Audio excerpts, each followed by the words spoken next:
I hadn't intended to buy an electric car. Find out what convinced its owner to buy the all-electric Jaguar I-Pace, what he likes and dislikes about it, and how many stars he rates it.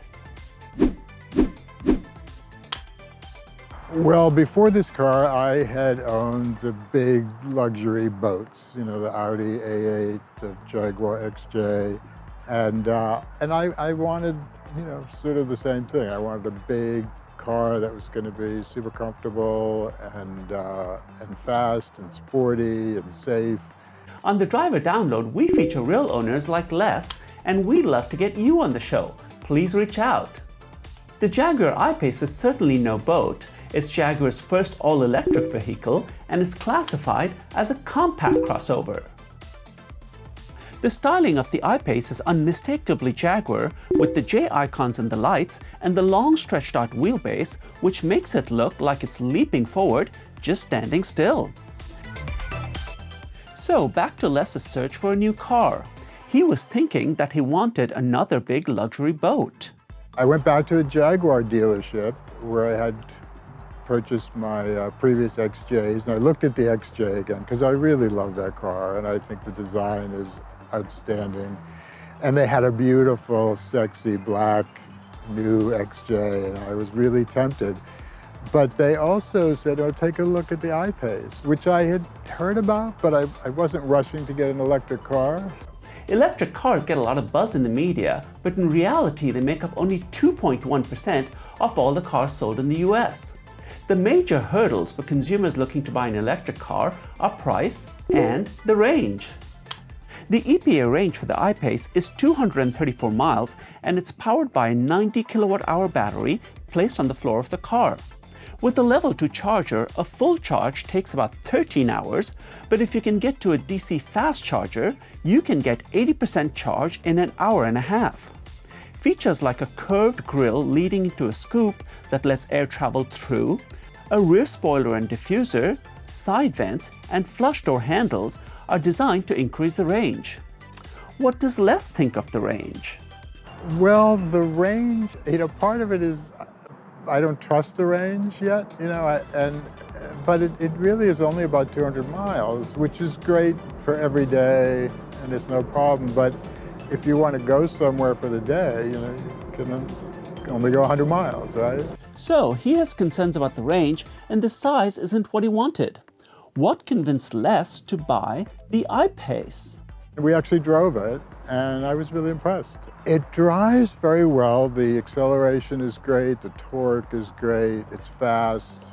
That's critical, and I love that. The performance of the I-Pace is impressive.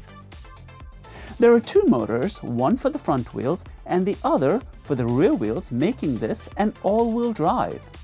The result is an astounding 512 pound-feet of torque and 394 horsepower with 0 to 60 in 4.5 seconds.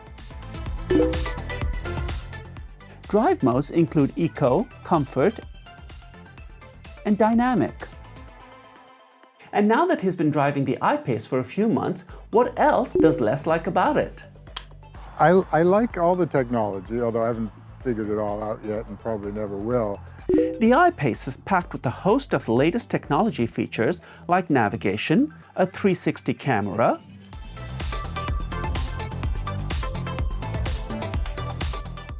blind spot assist, available adaptive cruise control with steering assist, and collision warning with emergency brake. Just the other day, I was driving and somebody stopped abruptly in front of me and the car stopped itself, to my surprise. Going from a big luxury XJ to a compact crossover can be quite a change. Is there anything that Les dislikes about the I-Pace? The I-Pace is much more sort of futuristic, and it's less about the comfort. It's a little more utilitarian than the luxury cars that I've had before. So it's a bit more Spartan than you would expect. Pricing is fit for a luxury car though. It starts around $70,000, but you do get a $7,500 tax credit. A big chunk of that high price goes towards the expensive battery pack instead of luxury finishes. A few of the nice interior features include a glass roof, digital instrument cluster, and a sleek touchscreen infotainment center.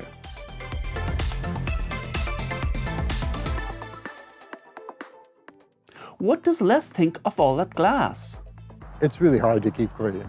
All that glass, I feel like I'm constantly wiping fingerprints off the interior to try to keep it looking nice. And how about the compact size? How's that working out? It's easy to park, it's easier to maneuver.